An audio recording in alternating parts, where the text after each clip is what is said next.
DW. Habari za ulimwengu. Jina langu ni Angela Mdungu. Kwanza ni muhtasari. Watu 15 wameuawa kwa mashambulizi ya anga ya Israel katika ukanda wa Gaza.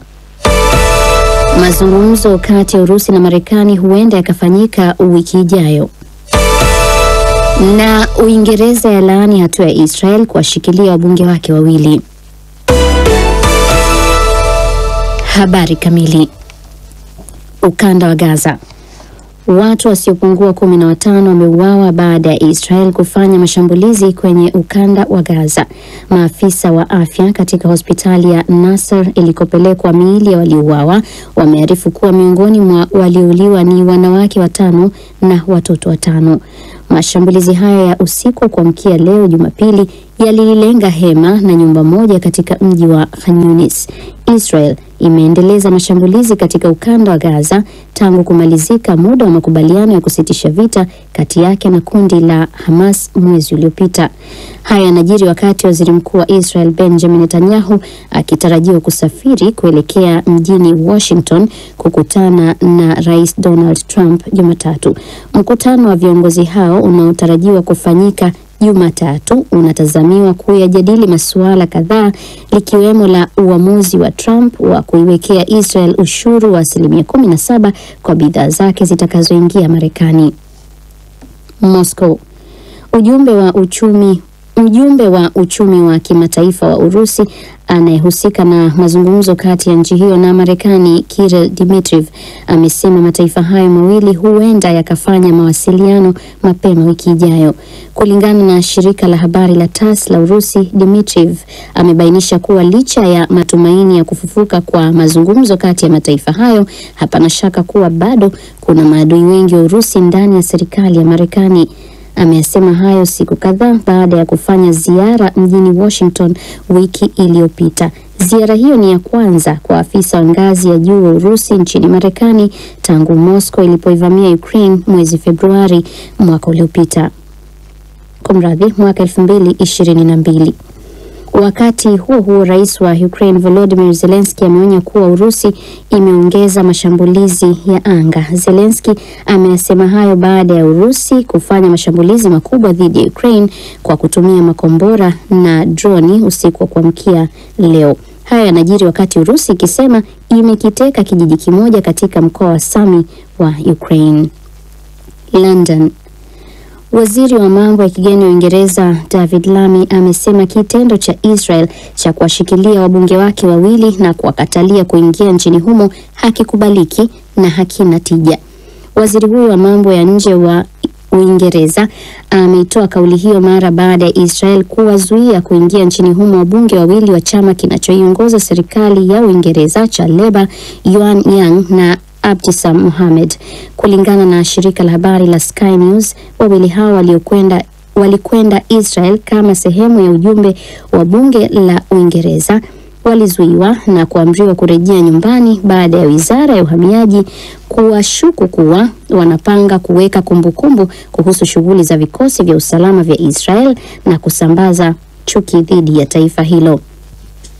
Young na Mohamed walianza safari ya kurejea nyumbani baada ya safari yao kukatishwa. Wizara ya mambo ya nje ya Israel haikutoa jibu la haraka ilipotakiwa kulizungumzia suala hilo. Berlin. Ujerumani imeadhimisha leo kumbukumbu ya miaka 80 tangu kukombolewa kwa iliyokuwa kambi ya mateso ya Buchenwald katika mji wa Weimar. Nyaraka zilizotolewa kwa siri na waliokuwa wafungwa ndani ya kambi hiyo zimewasilishwa katika maadhimisho hayo. Rais wa zamani wa Ujerumani Christian Wolff alihudhuria tukio hilo. Ameufananisha utawala wa Kinazi uliowaua na kuweka watu katika kambi za mateso na itikadi kali za mrengo wa kulia za wakati huu. Amekikosoa wazi chama cha siasa kali za mrengo wa kulia cha AfD kilichoshika nafasi ya pili katika uchaguzi wa hivi karibuni na kinachoendelea kujipatia umaarufu miongoni mwa Wajerumani. Na hatimaye Harare. Rais wa Zimbabwe Emmerson Mnangagwa amesema atafuta ushuru kwa bidhaa zote zinazoingia nchini mwake kutoka Marekani. Amesema hatua hiyo inakusudia kuongeza uagizaji wa bidhaa za Marekani kuingia katika soko la Zimbabwe na kukuza usafirishaji wa bidhaa za nchi yake zinazopelekwa Marekani. Ametoa tamko hilo siku kadhaa baada ya Rais Donald Trump kutangaza kuzitoza ushuru wa 18% bidhaa zote zinazotoka Zimbabwe. Nchi hiyo imekuwa ikilaumu Marekani kwa kuisababishia mkwamo wa uchumi kutokana na vikwazo ilivyoiwekea kwa zaidi ya miongo miwili. Mwandishi habari mashuhuri nchini humo Hope Chinono amesema tamko la Rais Mnangagwa ni juhudi za kutaka vikwazo dhidi ya Zimbabwe viondolewe, huku akidai nchi hiyo haisafirishi bidhaa nyingi Marekani kiasi cha kutaka kumridhisha Trump. Na huo ndio mwisho wa taarifa ya habari kutoka idhaa ya Kiswahili ya DW mjini Bonn. DW Sura ya Ujerumani.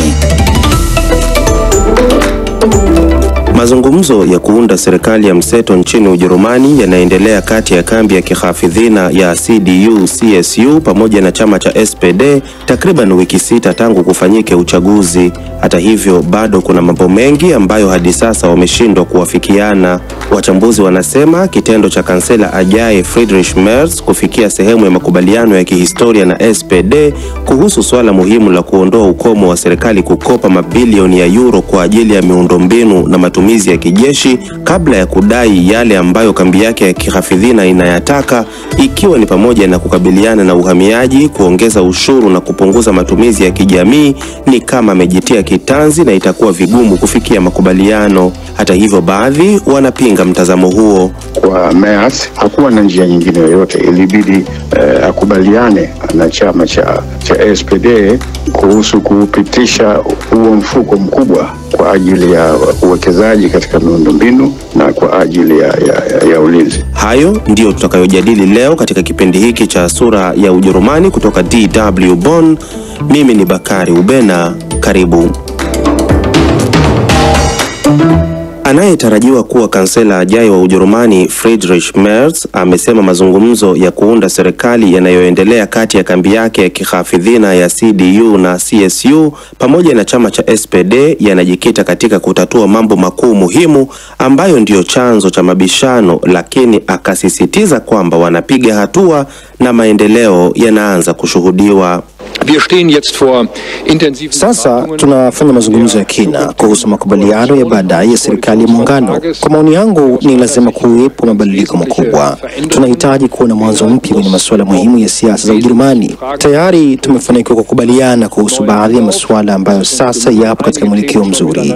Bado kuna masuala kadhaa ambayo tunahitaji kuendelea kujadili, lakini tuko katika mwelekeo sahihi. Tumeungana pia katika lengo moja la kupunguza kwa haraka na kwa hatua endelevu idadi ya wahamiaji wanaowasili Ujerumani. Hata hivyo, lengo lake la kuwa ameunda serikali mpya kabla ya sikukuu ya Pasaka linaonekana kufifia baada ya kushindwa hadi sasa kufikia makubaliano. Lars Klingbeil, kiongozi wa chama cha SPD, amesema hata hivyo kwamba kuwafikiana kwenye baadhi ya mambo haimaanishi kwamba sasa makubaliano rasmi yamefikiwa. Kujumuisha mahitaji mengi mazuri hakutoshi kufikia makubaliano ya muungano. Jambo muhimu kwa sasa ni tujipe muda na kujitenga kidogo ili tutathmini kama yote haya yanaendana na changamoto zinazoikabili nchi yetu au kama kuna kitu ambacho bado kinakosekana. Merz hata hivyo ameonyesha matumaini ya kufikia makubaliano ya kuunda serikali nchini Ujerumani licha ya kuwepo mivutano kuhusu mada mbalimbali. Ninaweza kusema kwamba mazungumzo ya siku na wiki chache zilizopita yaligubikwa na nia ya kuaminiana baina yetu, na kwa hali hii sasa nina matumaini makubwa kwa siku zijazo, lakini bado kuna vikwazo mbele yetu na inabidi tushirikiane pamoja ili kuviondoa njiani, na tunatumai hivi karibuni tutakuwa na serikali mpya nchini Ujerumani ambayo itakuwa na wingi wa wabunge.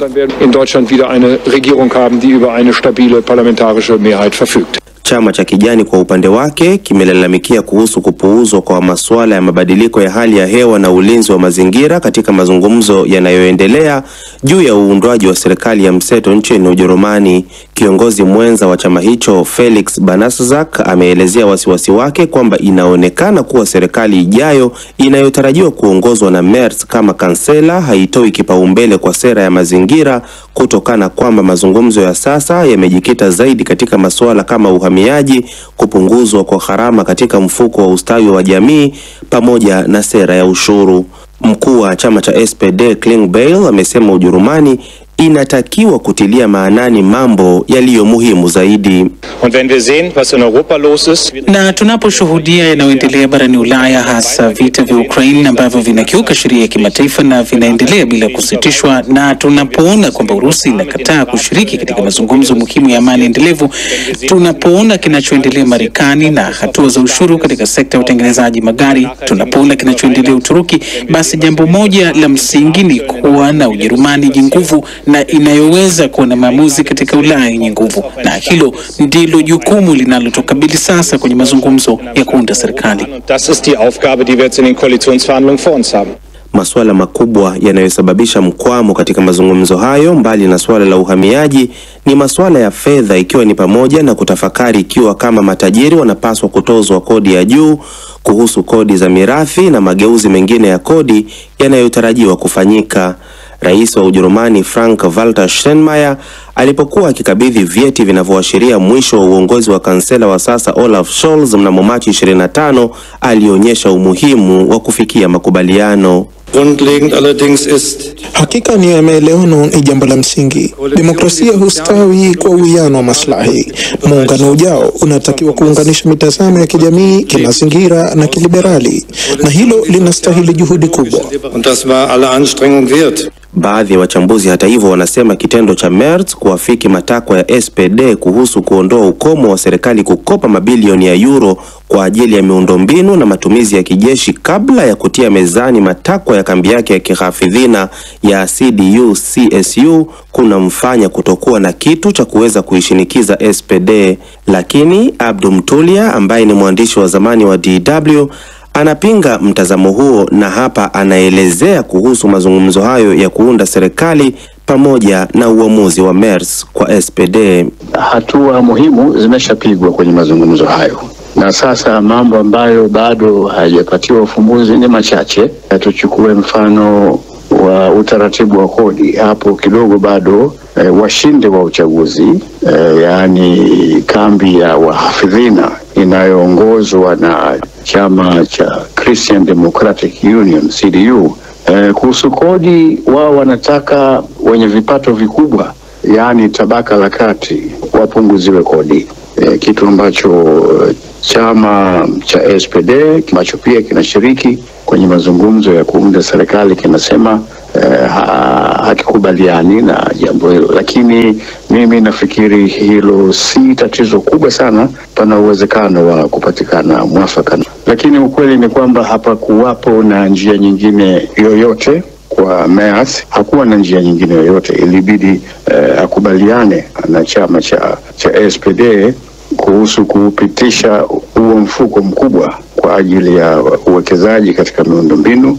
na kwa ajili ya ulinzi. Sidhani kama yeye amefanya kosa kubwa. Ujerumani hivi sasa inahitaji kuwekeza katika miundombinu na kuwekeza katika ulinzi ili kusonga mbele, lakini zaidi ili kurejesha ustawi wa uchumi hapa nchini. Baada ya wataalam zaidi ya 250 kujumuika katika vikundi 16 ili kujadili mada muhimu za muungano huo unaotarajiwa, viongozi wa vyama walikutana Machi 28 ili kujaribu kuwafikiana kunako mada zinazosalia na ambazo bado zinasababisha mkwamo.